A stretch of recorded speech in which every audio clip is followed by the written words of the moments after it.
നോക്കാം. മദ്യനയ കേസിൽ ഡൽഹി മുഖ്യമന്ത്രി അരവിന്ദ് കെജ്രിവാളിന് സുപ്രീം കോടതി ഇടക്കാല ജാമ്യം നൽകി. ഇഡിയുടെ കേസിലാണ് കോടതി ഇപ്പോൾ ജാമ്യം നൽകിയിരിക്കുന്നത്. കേജ്രിവാൾ നൽകിയ ഹർജിയിലെ നിയമവശങ്ങൾ വിശാല ബെഞ്ചിന് വിട്ടിട്ടുണ്ട്. പക്ഷേ CBI കേസിൽ ജുഡീഷ്യൽ കസ്റ്റഡിയിലായതിനാൽ കേജ്രിവാളിന് ജയിലിൽ നിന്ന് പുറത്തിറങ്ങാൻ കഴിയില്ല. ER രാഗേഷ് ചേരുകയാണ് കൂടുതൽ വിവരങ്ങളുമായി. രാഗേഷ്, ഇതിൽ ഒരു പ്രധാനപ്പെട്ട കാര്യം, അറസ്റ്റ് നിയമവിരുദ്ധമാണ് എന്ന് അരവിന്ദ് കെജ്രിവാൾ ഹർജി കൊടുത്തിട്ടുണ്ടല്ലോ. ഈ ഹർജിയിൽ പക്ഷേ ഇനിയും ഒരു ഉത്തരവ് വൈകുമെന്ന സൂചനയാണോ കിട്ടുന്നത്? അങ്ങനെയാണെങ്കിൽ സ്ഥിരം ജാമ്യത്തിന് ഇനിയും കാത്തിരിക്കേണ്ടി വരുമെന്നല്ലേ?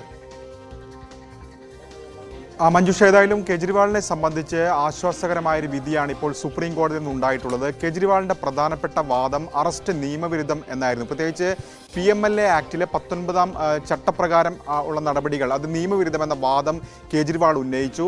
ഏതായാലും കോടതി അക്കാര്യത്തിൽ വ്യക്തമാക്കിയത് ചോദ്യം ചെയ്തു എന്ന ഒറ്റ കാരണം കൊണ്ട് അറസ്റ്റ് ചെയ്യാൻ കഴിയില്ല എന്ന് വ്യക്തമാക്കുകയുണ്ടായി കോടതി. ഒപ്പം തന്നെ ഈ PMLA ആക്ടിന്റെ അധികാരപരിധി അടക്കമുള്ള വിഷയങ്ങൾ, ഒപ്പം തന്നെ അത് ദുരുപയോഗം ചെയ്തു എന്നടക്കമുള്ള കേജ്രിവാളിന്റെ ഹർജിയിൽ ആരോപണങ്ങൾ തുടങ്ങിയവ പരിശോധിക്കാനാണ് ഇപ്പോൾ കോടതി ഏതായാലും വിശാല ബെഞ്ചിന് ഇക്കാര്യങ്ങൾ വിട്ടത്. അതുവരെയാണ് ഇപ്പോൾ ഇടക്കാല ജാമ്യം അനുവദിച്ചിരിക്കുന്നത്. ജാമ്യത്തിന്റെ കാര്യത്തിൽ പിന്നീട് വിശാല ബെഞ്ച് തീരുമാനമെടുക്കൂ ഒന്നുകൂടി കോടതി വ്യക്തമാക്കുകയുണ്ടായി. പക്ഷേ കോടതിയുടെ ഭാഗത്തുനിന്നുണ്ടായിട്ടുള്ള ചില പരാമർശങ്ങൾ കേജ്രിവാളിന് ആശ്വാസം നൽകുന്നതാണ്. അതിൽ പ്രധാനമായും തെരഞ്ഞെടുക്കപ്പെട്ട ജനപ്രതിനിധിയാണ് അരവിന്ദ് കെജ്രിവാൾ.